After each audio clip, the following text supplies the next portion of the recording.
Shay's father climbed up into the driver's seat of a rental truck and slammed the door. Started the engine, cut the emergency blinkers, then honked the horn twice to say goodbye, before pulling off. Moments later, another truck pulled up to the same spot. A replacement. Double parked, killed the engine, toggled the emergency blinkers, rolled the windows up until there was only a sliver of space for air to slip through. What I want to know is, why you get to give me one, but I can't give you one? Dante asked, leaning forward, elbows resting on his knees, his eyes on the street as the people in the new truck, a young man and woman, finally jumped out, lifted the door in the back, studied whatever was inside. Brooklyn was being its usual self, alive, full of sounds and smells. A car alarm whining down the block. An old lady sitting at a window, blowing cigarette smoke. The scrape and screech of bus brakes every 15 minutes. A normal day for Brooklyn, but for Shay and Dante, not a normal day at all. Oh, simple. 2 reasons. The first is that I can't risk getting some kind of nasty eraser infection.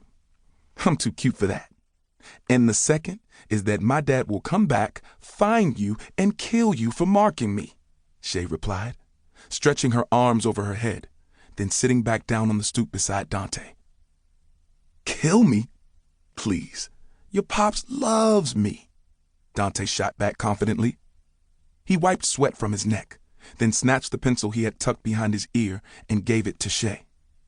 They had been planning this ever since she got the news. Ever since she told him she was leaving. Love is a strong word. He likes you. Sometimes. But he loves me. Shay pushed her finger into her own sternum, like pushing a button to turn her heart on.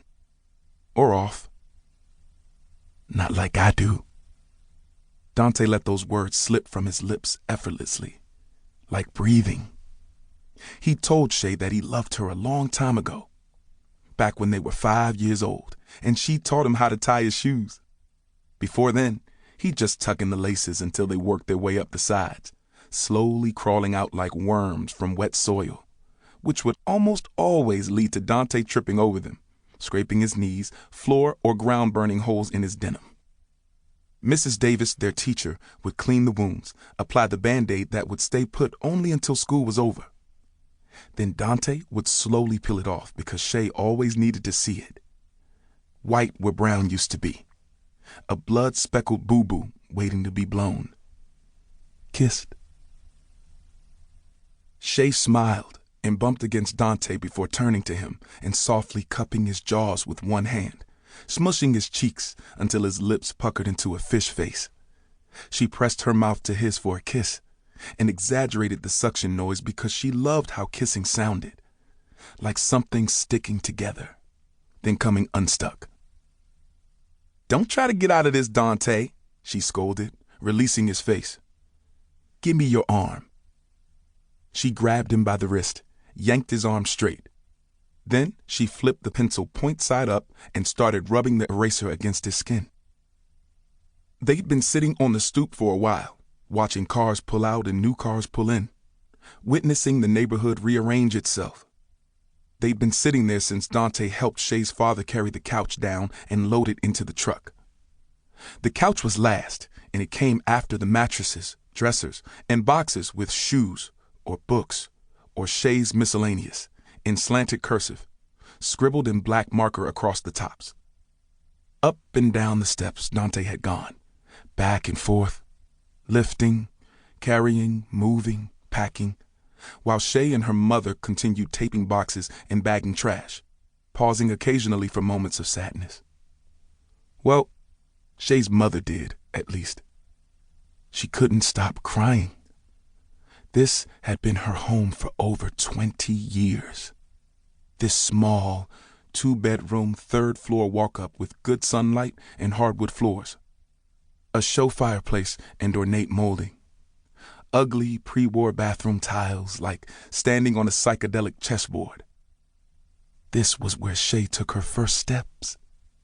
Where she took sink baths before pretending her dolls were mermaids in the big tub.